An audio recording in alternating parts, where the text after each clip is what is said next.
Hello नमस्कार दोस्तों, आप देख रहे हैं आपका अपना YouTube channel SSC academy. SSC academy में आपका स्वागत है।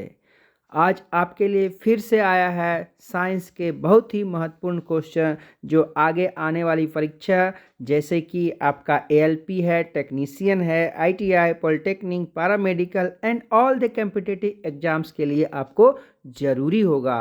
ठीक है, तो दोस्तों चलते हैं आज के पहले क्वेश्चन पे। तो यदि आप चैनल पे नए हैं तो कृपया चैनल को सब्सक्राइब कीजिए और बेल आइकन को ज़रूर से ज़रूर दबाइए ताकि ऐसे ही वीडियो आपको मिले। और थोड़ा सा छोटा सा रिक्वेस्ट है कि आप अपने दोस्तों में वीडियो को शेयर करेंगे। ठीक है, आज हम इस वीडियो पे 100 लाइक टारगेट रखते हैं। तो आशा है, उम्मीद है कि आप 100 लाइक पूरा करेंगे। आपने जितना प्यार दिया है उसके लिए धन्यवाद। चलिए अगले क्वेश्चन पे चलते हैं, ऐसे ही आप अपना प्यार देते रहें। चलिए क्वेश्चन पे चलते हैं। तो आज का पहला क्वेश्चन आपके सामने आ गया है। पहला क्वेश्चन क्या है? व्यापारिक कार्यों में सबसे अधिक मान्यता प्राप्त कंप्यूटर भाषा कौन सी है? ठीक है, तो आपका पहला क्वेश्चन क्या है? पहला ऑप्शन है कोबोल, दूसरा है फोर्ट्रॉन, तीसरा है एल्गोल, चौथा है बेसिक। ठीक है, तो दोस्तों आपको बता दें कंप्यूटर में 3 भाषा मुख्यतः होती है। कंप्यूटर में कौन सी भाषा होती है? 3 भाषा। एक होता मशीन लैंग्वेज, एक होता असेंबली लैंग्वेज, एक होता हाई लेवल लैंग्वेज। ये चारों जो ऑप्शन दिख रहा है सबसे पहले ये क्या है? हाई लेवल लैंग्वेज है। ठीक है, जबकि मशीन लैंग्वेज होता है, मशीन लैंग्वेज में ओनली 0 और 1 का उपयोग किया जाता है। ठीक है, और जबकि असेंबली लैंग्वेज होता है तो असेंबली लैंग्वेज में क्या होता है? निमोनिक कोड होता है। जैसे कि पूरा हम अगर हमको लिखना होगा सब्ट्रैक्शन तो पूरा होगा स्पेलिंग इसका, जबकि निमोनिक में SUB लिख देंगे तो यह हो जाएगा। तो यह असेंबली लैंग्वेज हुआ। ठीक है, लेकिन जो आपका हाई लेवल लैंग्वेज होता है तो उसमें से क्या होता है? ये होता है फॉर्मूला ट्रांसलेशन, कोबोल होता है, एल्गोल होता है, ठीक है, बेसिक होता है, लोगो होता है। ये सब क्या होता है? आपका हाई लेवल लैंग्वेज। आपसे क्या पूछा गया? आपसे पूछा गया है कि कंप्यूटर की भाषा जो क्या है व्यापारिक कार्यों के लिए होता है, तो व्यापारिक कार्यों के लिए जो आपका होता है वह होता है कोबोल। क्या होता है? कोबोल। देखिए कभी कभी आपसे पूछा जाए इस कोबोल का फुल फॉर्म बताइए, तो कोबोल का फुल फॉर्म होता है कॉमन बिजनेस ओरिएंटेड लैंग्वेज। क्या होता है? Common business oriented language. ठीक है, दूसरा क्या है? आपका ऑप्शन है फोर्ट्रॉन। फोर्ट्रॉन का फुल फॉर्म पूछेगा तो इसका मतलब होता है फॉर्मूला ट्रांसलेशन। क्या होता है? Formula translation. जबकि आपसे कभी कभी पूछेगा इस फोर्ट्रॉन जो भाषा है इसका उपयोग कहाँ किया जाता है, तो फोर्ट्रॉन का भाषा देखिए फॉर्मूला से को हिंदी में क्या बोलते हैं? सूत्र। ठीक है, तो इसका उपयोग गणितीय सूत्रों को आसानी से कम करने या कम समय में हल करने के लिए किया जाता है। ठीक है, बात आपको समझ गया। वैसे ही क्या है? वैसे आपका है एल्गोल। एल्गोल का मतलब होता है एल्गोरिथम। ठीक है, क्या होता है? एल्गोरिथम। तो लैंग्वेज होता है, इसका उपयोग कहाँ किया जाता है? तो जटिल यानी कि कॉम्प्लेक्स जो बीज गणितीय गणना है उसमें इसका यूज किया जाता है। किसका यूज किया जाता है? एल्गोल भाषा का। ठीक है, बात आप समझ गए हैं। कहीं कोई दिक्कत परेशानी होगी तो आप कमेंट कीजिए। चलिए अगले क्वेश्चन पे चलते हैं। आपका इस सवाल का ऑप्शन क्या हो गया? कोबोल। क्या हुआ आपका आंसर? कोबोल। चलिए आगे चलते हैं। अगला क्वेश्चन देखिए, क्वेश्चन नंबर बोल रहा है निम्नलिखित में कौन सी विद्युत चुंबकीय तरंग है? ऑप्शन ए है कैथोड किरण, ऑप्शन बी है अल्फा किरण, ऑप्शन सी है आपका एक्सरे, ऑप्शन डी है परासरब किरणें।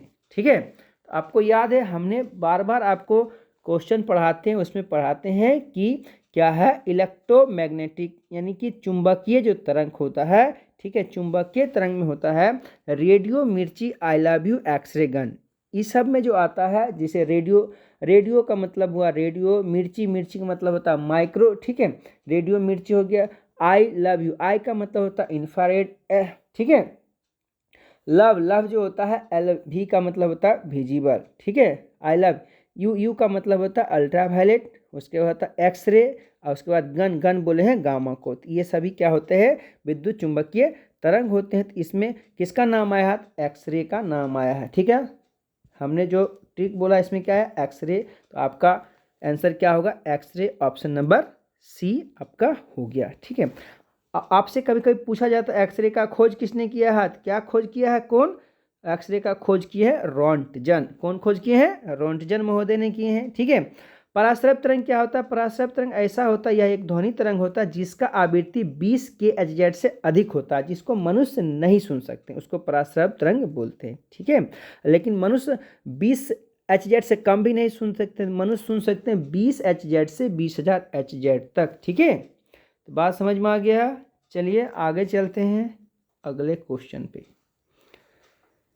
अगला क्वेश्चन देखिए, क्वेश्चन क्या है, बैक्टीरिया जो दलहनी पौधे की जड़ में रहते हैं, बैक्टीरिया जो दलहनी पौधे के जड़ में रहते हैं, आपका ऑप्शन क्या है, एजोटोबैक्टर, ऑप्शन बी आपका है राइजोबियम, ऑप्शन सी आपका है एनारोबिक, ऑप्शन डी आपका है क्लास्ट्रीडियम। ठीक है। तो देखिए दलहनी जो पौधा होता है इसके जड़ में जो होता है, ठीक है, वह होता है राइजोबियम, उसके जड़ में क्या होता है, राइजोबियम। अब आपको बता दें दलहनी पौधा ही नहीं, दलहन जैसा कोई भी, जैसे लिगुमिनेसी कुल का जो भी पौधा होता है, जैसे आप देखते हैं सब्जी देखते हैं बोड़ा देखते हैं, ठीक है, कोई भी दाल देखते हैं, सिर्फ अरहर के दाल छोड़ के नहीं, कोई भी दाल देखते हैं तो उस सब के दाल में लगभग क्या होता है, उसके जड़ में राइजोबियम होता है। ठीक है। उसके जड़ में क्या होता है, राइजोबियम होता है। ठीक है। अब देखिए एक आपके ऑप्शन दिया है एजोटोबैक्टर, एजोटोबैक्टर देखिए राइजोबियम करता क्या है, राइजोबियम जो है, राइजोबियम दलहनी पौधा के जड़ में रहता है तो वायुमंडल से नाइट्रोजन का स्थिरीकरण करता है। ठीक है। नाइट्रोजन का स्थिरीकरण करता है, यह दलहनी पौधे में था। लेकिन यह जो आप देख रहे हैं एजोटोबैक्टर, यह भी वही काम करता है जो काम राइजोबियम करता है, लेकिन राइजोबियम दलहनी पौधा के जड़ में रहता है, जबकि एजोटोबैक्टर कहाँ रहता है, सिर्फ मिट्टी में रहता है, यानी स्वतंत्र रूप से मिट्टी में रहता है। ठीक है। आशा करते हैं आप समझ रहे हैं, कहीं कोई दिक्कत परेशानी नहीं है। चलिए आगे चलते हैं अगले क्वेश्चन पे। अगला क्वेश्चन आपका आ गया कि चंद्रमा पृथ्वी का एक चक्कर कितने दिनों में लगाता है। तो चंद्रमा पृथ्वी का एक चक्कर लगभग 28.1 दिन, लगभग 30.2 दिन, लगभग 27.3 दिन, लगभग 28.3 दिन।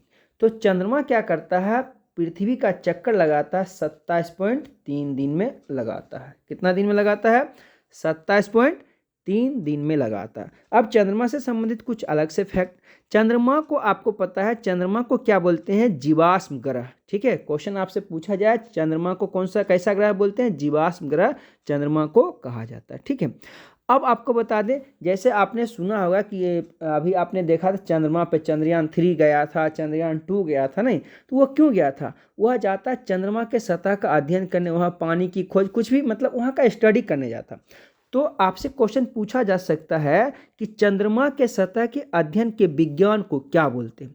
तो चंद्रमा के सतह के अध्ययन के विज्ञान को, ठीक है, द स्टडी ऑफ मून्स, इसको हम बोल सकते हैं the study of moons surface. तो इसको the study of moon surface क्या कहलाता है, सेलेनोलॉजी। क्या कहलाता है, सेलेनोलॉजी। हम लिख देते हैं क्या होता है, सेलेनोलॉजी, सेलेनोलॉजी क्या होता है, सेलेनोलॉजी होता है। क्या होता है, सेलेनोलॉजी। ठीक है, समझ गए हैं, सेलेनोलॉजी होता है। ठीक है। तो चंद्रमा के अध्ययन को क्या बोलते हैं, सेलेनोलॉजी। बात समझ में आ गया। थोड़ा सा और जानिए, चंद्रमा का द्रव्यमान अगर बात करेगा आपसे, चंद्रमा का द्रव्यमान पृथ्वी के द्रव्यमान का 1/81 गुना है। क्या है, चंद्रमा का द्रव्यमान पृथ्वी के द्रव्यमान का 1/81 गुना है। ठीक है। चलिए आगे चलते हैं अगले क्वेश्चन पे। देखिए अगला क्वेश्चन जो आपका वह क्या है, पारसेक। अगला क्वेश्चन आपका क्या है, अगला क्वेश्चन है पारसेक। पारसेक मात्रक है किसका, पारसेक समय का मात्रक है, दूरी का मात्रक है, द्रव्यमान का मात्रक है, ज्योति तीव्रता का मात्रक है। तो पारसेक किसका मात्रक है, पारसेक आपका दूरी का मात्रक। पारसेक किसका मात्रक है, दूरी का मात्रक है। ठीक है। तो आपसे यहाँ पर सवाल पूछा जाएगा कि दूरी का मात्रक पारसेक है, तो दूरी मापने की सबसे बड़ी इकाई क्या है, तो दूरी मापने की सबसे बड़ी इकाई पारसेक है। ठीक है। तो अब ध्यान से सुनिए यह किससे संबंधित है। सबसे पहले आपके सामने आएगा प्रकाश का speed, speed of light in vacuum या नॉर्मल एयर में। ठीक है। तो स्पीड ऑफ लाइट कितना होता है यह आपको जानना जरूरी है। तो प्रकाश का वेग सभी आपको पता होना चाहिए, यह होता है 3 × 10⁸ मीटर पर सेकेंड। यह निर्वात में क्या है या नॉर्मल वायु में लगभग सेम ही होता है, ठीक है। लेकिन जब माध्यम बदलता है तो इसका बदल जाता है, पानी में अलग होगा जबकि कांच में अलग होता है, ठीक है। कांच में प्रकाश का वेग कितना होता है तो 2 × 10⁸ मीटर पर सेकेंड होता है, जबकि पानी में कितना होता है 2.25 × 10⁸ मीटर पर सेकेंड होता है, ठीक है।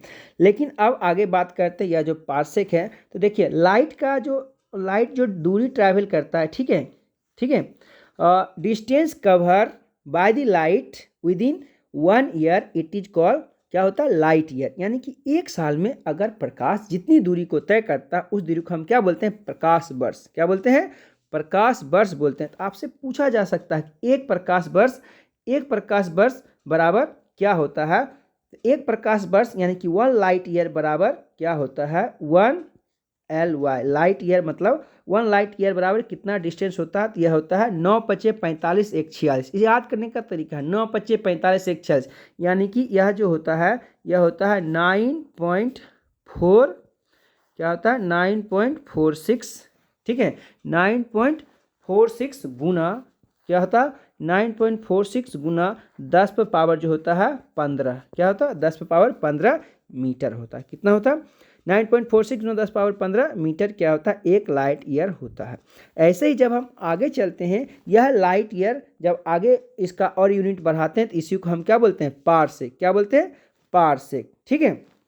तो जो पारसेक होता है बोलेंगे एक पारसेक में कितना दूरी होता है, तो सबसे पहले होता है एक पारसेक में होता है 3 दूनी 6 यानी कि 3.26। क्या बोलेंगे एक पारसेक में 3.26 प्रकाश वर्ष होते हैं, ठीक है।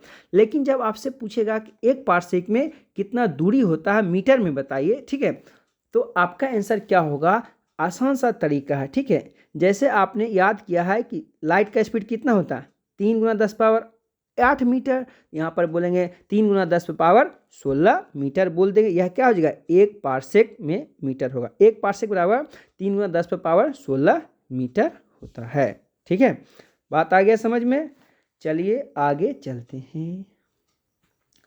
अगला क्वेश्चन देखिए। अगला क्वेश्चन आपका है सूर्य ग्रहण।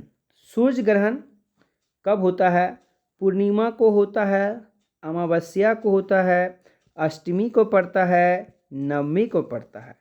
तो सूर्य ग्रहण जब भी पड़ता है आपको बता दें वह कब पड़ता है अमावस्या के दिन पड़ता है, ठीक है। जबकि चंद्रग्रहण की बात करेंगे चंद्रग्रहण यह क्या होता है हमेशा पूर्णिमा की रात्रि को चंद्रग्रहण होता है, ठीक है। अब ये सूर्य ग्रहण और चंद्रग्रहण लगता कब है तो आपको पता है जब आपको सूर्य ग्रहण की बात करना होगा तो देखिए ये आपका सूर्य होगा, यहाँ आपका क्या हो जाएगा मून हो जाएगा, यहाँ आपका अर्थ हो जाएगा, ठीक है। यानी कि यहाँ आपका क्या हो जाएगा अर्थ, ठीक है, यहाँ आपका अर्थ, यहाँ हो जाएगा सन। जब ये कंडीशन होगा यानी कि सन और अर्थ के बीच में मून आ जाएगा इसमें क्या होगा सूर्य ग्रहण होगा, ठीक है। इसमें क्या होगा आपका सूर्य ग्रहण होगा। जब यही कंडीशन उल्टा हो जाएगा क्या हो जाएगा सन हो जाएगा, यहाँ पर क्या हो जाएगा अर्थ हो जाएगा और यहाँ पर हो जाएगा मून, ठीक है, यहाँ पर हो जाएगा मून। तो ऐसा जब स्थिति आपके सामने आएगा इसमें क्या होगा आपका चंद्र ग्रहण लग जाएगा, ठीक है। बात आया समझ में, कहीं कोई दिक्कत कोई परेशानी नहीं है। आगे चलते हैं, ठीक है। अगले क्वेश्चन पे देखिए क्वेश्चन नंबर 7 क्या दिखा रहा। क्वेश्चन नंबर 7 बोल रहा कि नीचे दिए गए आरेख के आधार पर लघु या निम्न ज्वार आरेख पहचानिए। यानी बोल रहा है कि देखिए ये चंद्रमा है आपका, ये क्या है पृथ्वी है और ये सन है, तीनों क्या है एक दिशा में एक लाइन में, तीनों कैसा है एक लाइन में। और ऐसे ही देखिए ये पृथ्वी है ये चंद्रमा है और ये तीनों क्या है एक लाइन में। तो तीनों जब एक लाइन होता है तो ज्वार आता है, ठीक है। लेकिन इसने क्या बोला है इसने बोला है निम्न ज्वार, इसने क्या बोला है निम्न ज्वार। तो निम्न ज्वार इस स्थिति में कभी भी नहीं आता। ए दिया मतलब आरेख ए है, ठीक है, और आरेख बी, दो आरेख दिया इसलिए ऑप्शन में ए बी दिया। इनमें से कोई नहीं है, ठीक है, इनमें से कोई नहीं इसका आंसर हुआ। लेकिन ध्यान दीजिए आपसे पूछेगा कि बताइए इसका आरेख कैसा होगा, ठीक है, इसका आरेख कैसा होगा। तो इसका आरेख क्या होता है आपको बताते हैं, ठीक है, ध्यान से देखिएगा। इसका आरेख जो होता है वह, जैसे ये आप देख रहे हैं सूर्य चंद्रमा, ये तीनों कितना 180 में, जब ये 180 में रहेगा तब क्या आएगा, हाई टाइड आएगा, मतलब उच्च ज्वार आएगा। लेकिन जब देखिए ये क्या आपको पता है कि पृथ्वी के चारों ओर चंद्रमा घूमेगा, तो हम इसको अभी मिटा देते हैं, मान लेते यहाँ नहीं है, मान लेते इस कंडीशन में यहाँ पर आ गया, यहाँ पर आ गया मून, फिर यहाँ दो जगह आ सकता है। तो ये जो एक दूसरे के साथ कितना डिग्री का कोण बनाएगा, देखिए यहाँ पर कितना डिग्री कोण बनाया, 90 डिग्री का कोण बनाता है। यानी कि जब 90 डिग्री का कोण बनाता है तब आता है निम्न ज्वार। और ये किस दिन होता है, अष्टमी के दिन होता है। कब होता है, अष्टमी के दिन होता है। बात समझ में आया। यानी आपसे क्वेश्चन पूछेगा कि निम्न ज्वार आने की स्थिति क्या होती है, तब क्या बोलेंगे, सूर्य चंद्रमा और पृथ्वी क्या होते हैं, 90 डिग्री के कोण पर होते हैं, तब क्या होता है, निम्न ज्वार आता है। जब सीधा सीधा 180 पर होता है तब क्या होता है, उच्च ज्वार आता है। ठीक है, तो इस सवाल का आंसर क्या हो गया, इस सवाल का आंसर आपका हो गया इनमें से कोई नहीं। ठीक है, चलिए आगे चलते हैं अगले क्वेश्चन पे। अगला क्वेश्चन देखिए, थोड़ा सा क्वेश्चन और ऊपर करना होगा।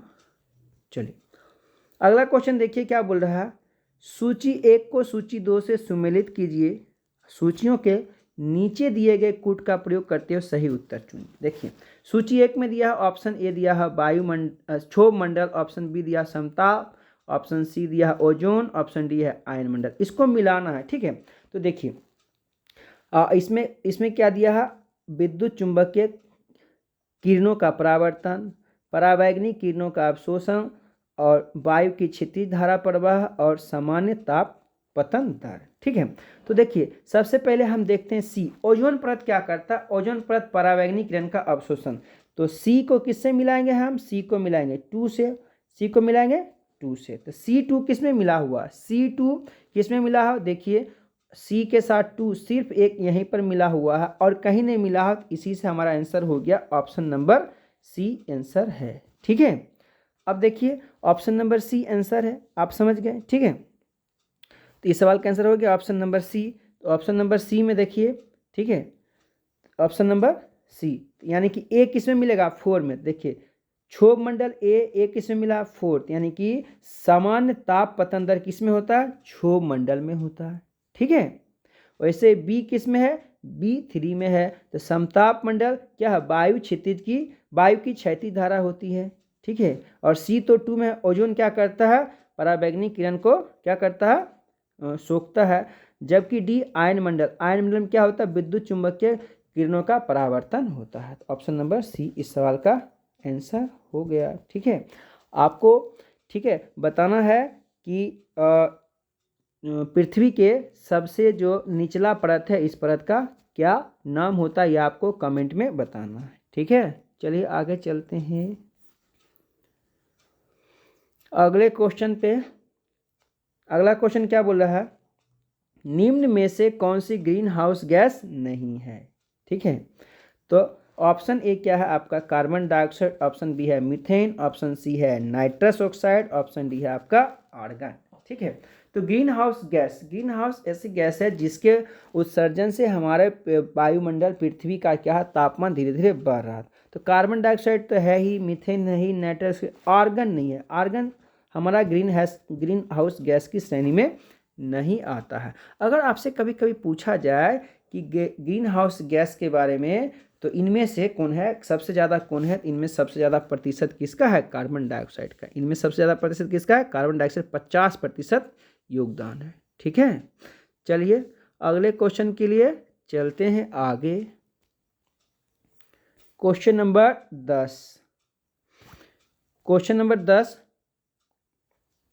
बोल रहा है, निम्नलिखित में से किसने न्यूटन से पूर्व ही बता दिया था कि सभी वस्तुएं पृथ्वी की ओर गुरुत्वाकर्षित होती है। ठीक है, ऑप्शन ए आपका है आर्यभट्ट, ऑप्शन बी है बराहमिहिर, ऑप्शन सी है आपका बुद्धगुप्त, ऑप्शन डी है ब्रह्मगुप्त। ठीक है, तो देखिए आपको पता है कि न्यूटन महोदय ने गुरुत्वाकर्षण का सिद्धांत दिया। तो यहाँ पर बोला गया कि वह कौन से व्यक्ति थे जो न्यूटन से भी पहले बोल दिए थे कि सभी वस्तु पृथ्वी को आकर्षित होते हैं।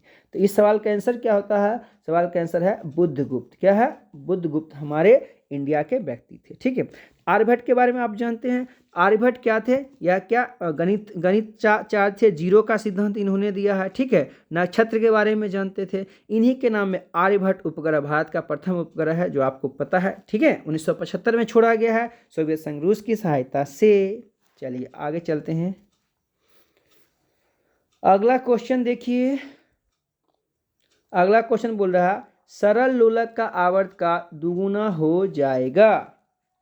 ऑप्शन ए है इसकी लंबाई दुगुनी कर देने पर, लोलक की द्रव्यमान दुगुना कर देने पर, इसकी लंबाई 4 गुनी कर दी जाए, और इसकी लंबाई तथा द्रव्यमान दोनों दुगुना कर दिया जाए, ठीक है।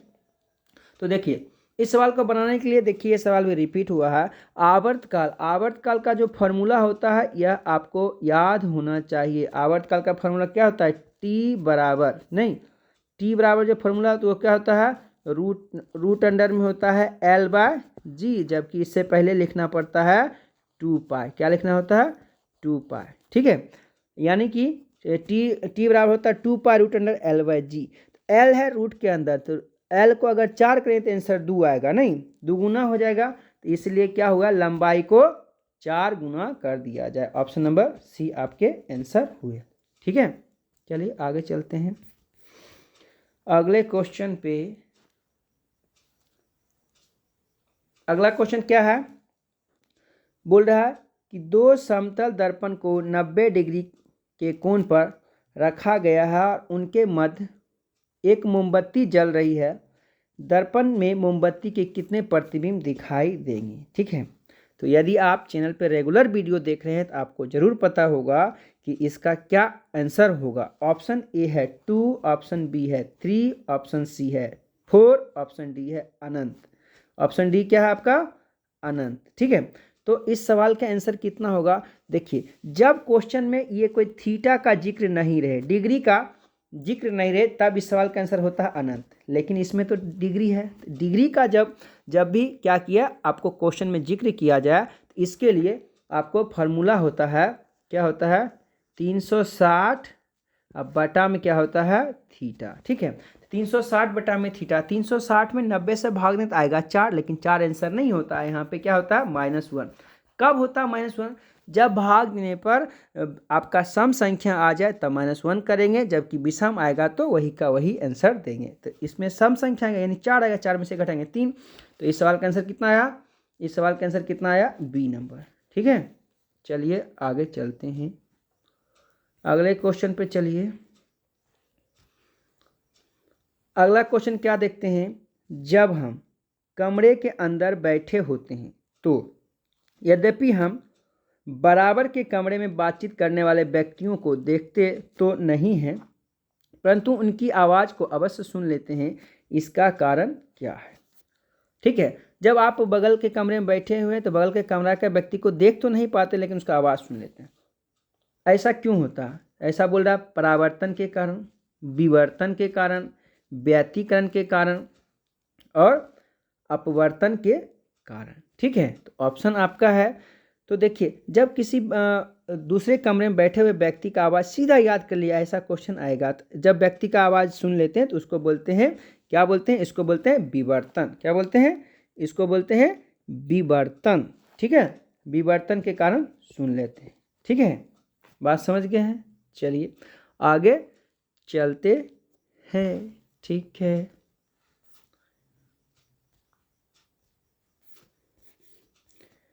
दोस्तों यदि आप चैनल पे नए हैं तो कृपया आप चैनल को सब्सक्राइब करिए और अपने दोस्तों में भी कहिए, शेयर कीजिए सब्सक्राइब करने के लिए।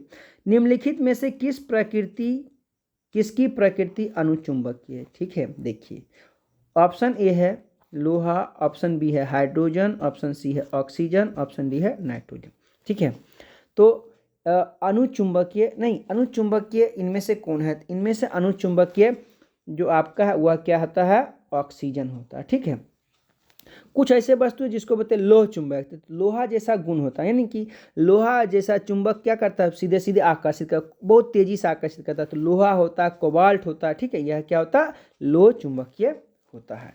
जैसे आपको अगर बता दिया जाए, बोला जाए कि इनमें से प्रतिचुंबकीय पदार्थ कौन सा। प्रतिचुंबकीय मतलब कि चुंबक की ओर अच्छा से आकर्षित नहीं होगा, ठीक है, चुंबक से आकर्षित नहीं होगा। तो यानी जस्ता होता है, बिस्मथ होता है, तांबा होता है, चांदी होता है, ये सब क्या होता है, प्रतिचुंबकीय पदार्थ होते हैं, ठीक है, समझ गए बात। चलिए अगले क्वेश्चन पे।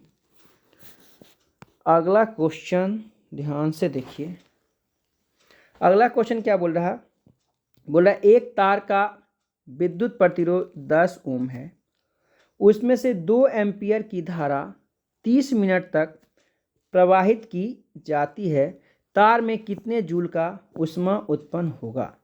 इसके लिए आपको ऑप्शन दिया हुआ है 7200 जूल, ऑप्शन बी है 36,000 जूल, ऑप्शन सी है 18,000 जूल, ऑप्शन डी है 9,000 जूल, ठीक है।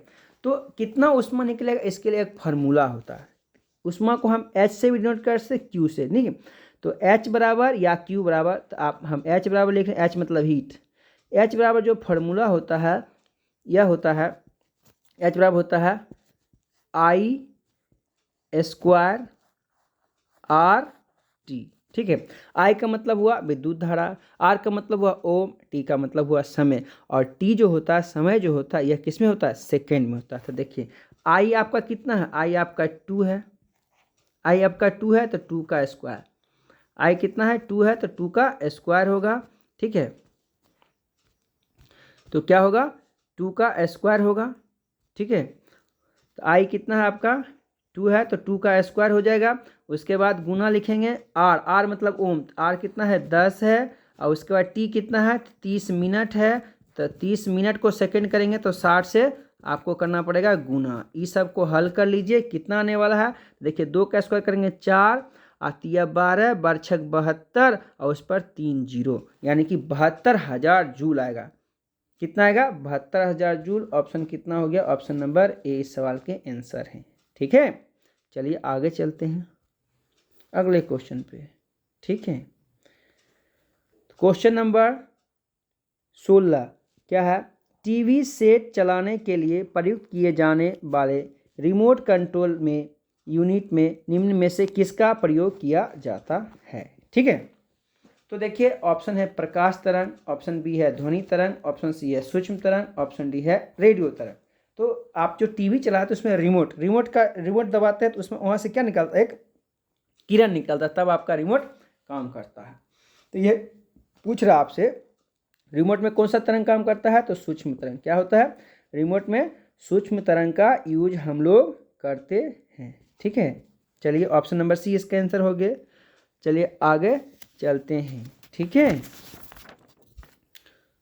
तो अगले क्वेश्चन की ओर शेयर करते हैं, क्वेश्चन नंबर 17।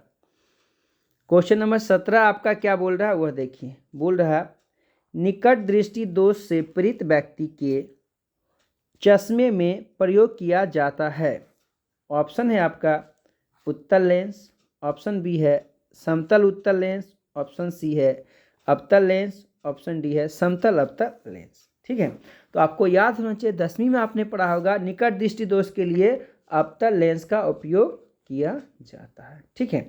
अब निकट दृष्टि दोष में व्यक्ति को निकट का वस्तु साफ दिखता है, जबकि दूर का वस्तु देखने में दिक्कत होता है। इसको ठीक किसे करते हैं, अवतल लेंस। जबकि इसी का उल्टा होता है दीर्घ दृष्टि दोष, दूर दृष्टि दोष। तो दूर दृष्टि दोष में दूर का दिखता है लेकिन नज़दीक का नहीं दिखता है, तो इसके लिए कौन सा होता है, उत्तल लेंस होता है, ठीक है। यानी दूर दृष्टि दोष के लिए उत्तल लेंस होता है। लेकिन कभी कभी बुढ़ापा में जो व्यक्ति का होता है उसको ना दूर दिखता है ना नज़दीक दिखता है साफ साफ, उस दृष्टि दोष को कहते हैं जरा दृष्टि दोष। क्या कहते हैं उसको, जरा दृष्टि दोष। तो ऐसे व्यक्ति को बायफोकल लेंस लगाया जाता है। जैसे कि आपने अपने टीचर उचर या अपने दादा के देखा होगा, ऐसा चश्मा होगा, इसमें नीचे से होगा ऐसे करके, तो इसका मतलब इसमें 2 गो लेंस है, एगो उत्तल एगो अवतल। तो इसको बोलते हैं बायफोकल लेंस, ठीक है, समझ गए हैं। चलिए एगो आंख में क्या होता है, अबिंदुकता होता है, जिसको एस्टिग्मेटिज्म बोलते हैं, उसके लिए बेलनाकार लेंस लगाया जाता है। चलिए आगे चलते हैं। चलिए दोस्तों क्वेश्चन आ गया, कंप्यूटर में किसी शब्द की लंबाई किसमें मापी जाती है। तो कंप्यूटर में किसी शब्द की लंबाई, ऑप्शन ए है बाइट, ऑप्शन बी है मिलीमीटर, ऑप्शन सी है मीटर, ऑप्शन डी है बिट्स। ठीक है, तो कंप्यूटर में किसी शब्द की लंबाई जो मापा जाता है, कंप्यूटर में किसी शब्द की लंबाई जो मापा जाता है वह मापा जाता है बिट्स में। किस में मापा जाता है? बिट्स में मापा जाता है। ठीक है, बात समझ गए हैं? मीटर में नहीं मापा जाता, किस में जाता है? बिट्स। ठीक है, कंप्यूटर स्टोरेज की सबसे छोटी इकाई क्या होती है? बिट्स होती है। जब बिट्स आगे बढ़ता है तब बढ़ता है बाइट। ठीक है, बाइट जब आगे बढ़ता है बढ़ता है किलो बाइट यानी कि KB, उसके बाद होता है MB, उसके बाद होता है GB, उसके बाद होता है TB। ठीक है, बात समझ गए हैं? तो आपसे पूछा जा सकता है कि कितने बिट्स का एक बाइट होता है, तो 8 बिट्स होता है ना, तो उसको बोलते हैं एक बाइट। 8 बिट्स को क्या बोलते हैं? एक बाइट्स बोलते हैं। ठीक है, जब ऐसे ही बाइट के बाद आगे बढ़ता है, ठीक है, तब बोलते हैं कि 1024 बाइट होगा, तब आपका क्या होगा? एक KB होगा। ठीक है, 1024 KB होगा तो एक MB होगा, 1024 MB होगा तो एक GB होगा, 1024 GB होगा तो एक TB होगा। बात समझ गए हैं? आपका आंसर क्या हो गया? ऑप्शन नंबर डी आपके आंसर होंगे। चलिए आगे चलते हैं अगले क्वेश्चन पे। क्वेश्चन नंबर 19 देखिए। क्वेश्चन नंबर 19 बोल रहा है कि सूची 1 को सूची 2 से सुमिलित कीजिए तथा सूचियों के नीचे दिए गए कूट का प्रयोग करते हुए सही उत्तर चुनिए। ठीक है, तो देखिए यानी कि इसको 1 और 2 से मिलाना। देखिए पहला है एम्पियर। एम्पियर का उपयोग कहाँ करते हैं? तो एम्पियर से क्या मापते हैं? हम विद्युत धारा मापते हैं। चलिए, पायरोमीटर से क्या मापते हैं? पायरोमीटर से उच्च ताप मापते हैं। ठीक है, उसके बाद वोल्ट मीटर से क्या मापते हैं? तो वोल्ट मीटर से विभवांतर मापते हैं। वोल्ट मीटर से क्या मापते हैं? विभवांतर मापते हैं। ठीक है, उसके बाद एनीमोमीटर से क्या मापते हैं? तो एनीमोमीटर से वायु की गति या चाल मापते हैं। देखिए आपका मिल गया। ए किस में मिला? 2, बी किस में मिला? 3, सी किस में मिला? 4 और डी मिला है 1। तो 2 3 4 1 कहाँ है? 2 3 4 1 ऑप्शन डी में है। 2 3 4 1 यही आपका आंसर हो गया। चलिए आगे चलते हैं।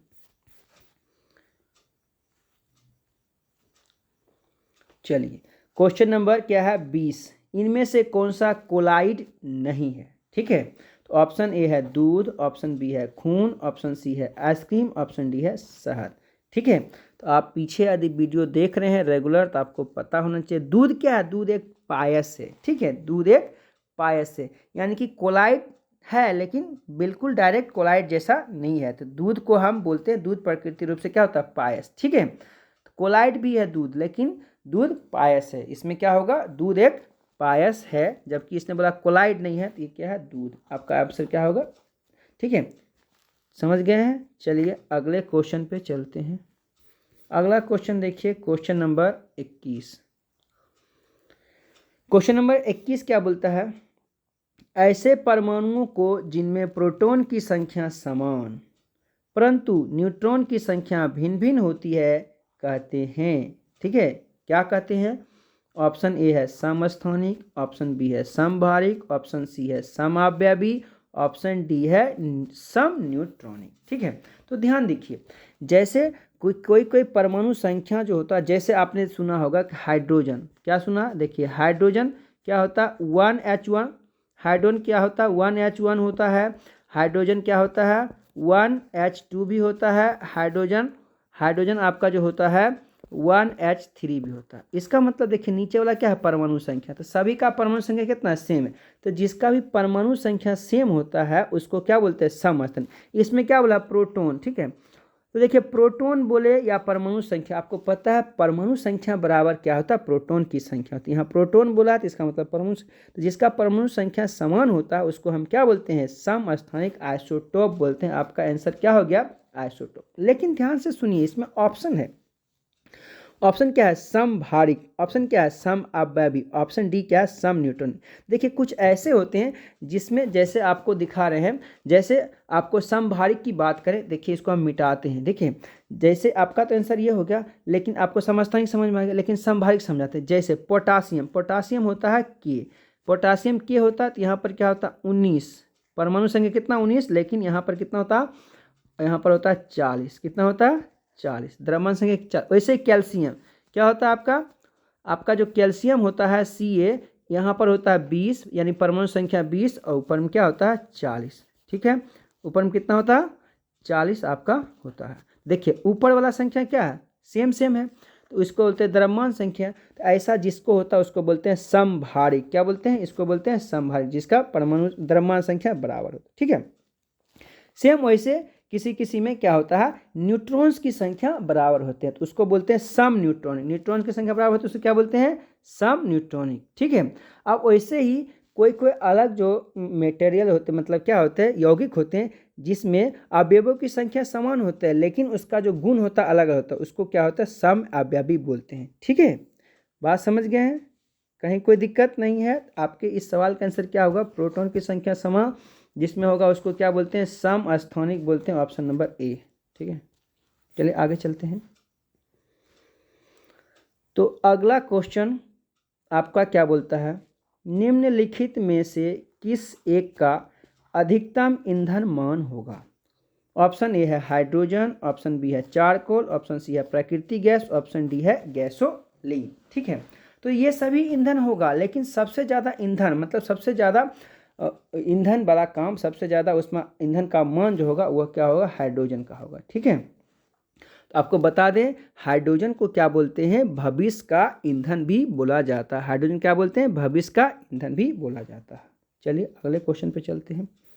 अगला क्वेश्चन देखिए, क्वेश्चन नंबर आ गया आपका 23। क्या बोलता है, कास्टिक सोडा का रासायनिक सूत्र है। ऑप्शन ए है आपका NaOH, ऑप्शन बी है NaCl, ऑप्शन सी है NaHCO3, ऑप्शन डी है Na2CO3। ठीक है, तो कास्टिक सोडा क्या होता है, पहला ऑप्शन आपका है NaOH, इसको बोलते हैं सोडियम हाइड्रोक्साइड, इसको बोलते हैं सोडियम हाइड्रोक्साइड कास्टिक सोडा। ठीक है, दूसरा ऑप्शन क्या है NaCl, इसको बोलते हैं सोडियम क्लोराइड। सोडियम क्लोराइड को हम साधारण नमक भी बोलते हैं, जो आप लोग खाते हैं घर में साधारण नमक, को क्या होता है, सोडियम क्लोराइड होता है। ठीक है, ऑप्शन सी में आपका है NaCO3, इसको बोलते हैं सोडियम बाइकार्बोनेट। क्या बोलते हैं, सोडियम बाइकार्बोनेट, जिसको हम खाने वाला सोडा बोलते हैं। जब आप अपने घर में पूरी उड़ी पकाते हैं, अभी आपका होली आ रहा है तो पुआ पूरी ये सब जो पकाते हैं नरम नरम करने के, उसमें क्या मिलाते हैं, तो उसमें जो मिलाते हैं पाउडर टाइप का, क्या बोलते हैं, खाबर सोडा अपने ठेठी भाषा में जो बोलते हैं, तो वही होता है खाने वाला सोडा। क्या होता है, NaCO3 सोडियम बाइकार्बोनेट। दूसरा क्या होता है, सोडियम कार्बोनेट, क्या है Na2CO3, इसको बोलते हैं सोडियम कार्बोनेट। जो क्या होता है, कपड़ा धोने वाला जिसको बोलते हैं धोवन सोडा, वो क्या होता है, सोडियम कार्बोनेट होते हैं, Na2CO3 × 10H2O। ठीक है, चलिए आगे चलते हैं अगले क्वेश्चन पे। क्वेश्चन नंबर आपका 24 बोल रहा है, कोलाइड कणों के आकार का निम्न परास होता है। कोलाइड कणों के आकार का निम्न परास होता है। ऑप्शन ए जो आपका है, ऑप्शन ए है आपका 10⁻⁻5 से 10⁻⁻7। ऑप्शन बी जो आपका है यह है 10⁻⁻7 से 10⁻⁻8। ऑप्शन सी आपका है 10⁻⁻2 से 10⁻⁻3। ऑप्शन डी आपका है 10⁻⁻3 से 10⁻⁻5 सेंटीमीटर। तो कोलाइड कण का जो आकार होता है वह आपका जो होता है वह होता है 10⁻⁻7 से लेकर 10⁻⁻8 सेंटीमीटर के बीच का रेंज का होता है। ठीक है, समझ गए हैं, चलिए आगे चलते हैं। अगला क्वेश्चन देखिए, क्वेश्चन नंबर 25 आपको दिख रहा है। क्वेश्चन नंबर 25 बोल रहा है, हीमोफीलिया एक अनुवांशिक रोग है जिसका वहन। ठीक है, सबसे पहले आप इसमें याद कर लीजिए हीमोफीलिया कैसा रोग है, अनुवांशिक रोग है। ठीक है, जीनेटिक डिजीज है। ठीक है, अनुवांशिक यानी कि पिता से पुत्र में, यानी कि वंशज में वंशज बढ़ते रहता है। ठीक है, तो यह क्या है, अनुवांशिक रोग है। ठीक है, तो आपका ऑप्शन जो है, ठीक है, वह देखते हैं। आपका ऑप्शन है ए, स्त्रियों इसका वहन करती है और प्रकट भी स्त्री में होता है। दूसरा बोलता है स्त्रियां इसका वहन करती है और प्रकट पुरुषों में होता है। तीसरा बोलता है पुरुष करते हैं वहन और प्रकट स्त्रियों में होता है, जबकि पुरुष करते हैं वहन और प्रकट पुरुषों में होता है। ठीक है, तो यह जो रोग है आपका, यह रोग जो आपका है हीमोफीलिया रोग, इसका वहन जो करती है वह स्त्रियां करती है और प्रकट किस में होता है, पुरुष में होता है। ठीक है, इसका वहन कौन करता है, स्त्रियां करती है, प्रकट किस में होता है, पुरुष में होता है। ठीक है, यह रोग जो हीमोफीलिया है सर्वप्रथम ब्रिटेन की महारानी विक्टोरिया को हुआ था। सर्वप्रथम क्या हुआ था? ब्रिटेन की महारानी विक्टोरिया को हुआ था। ठीक है, तो दोस्तों यदि वीडियो आपको अच्छा लगा है तो एक लाइक तो बनता है, आप कृपया लाइक करें, अपने दोस्तों में शेयर करें। Thank you for watching. Bye bye, have a nice day. आप स्वस्थ रहें, मस्त रहें। Bye bye, thank you.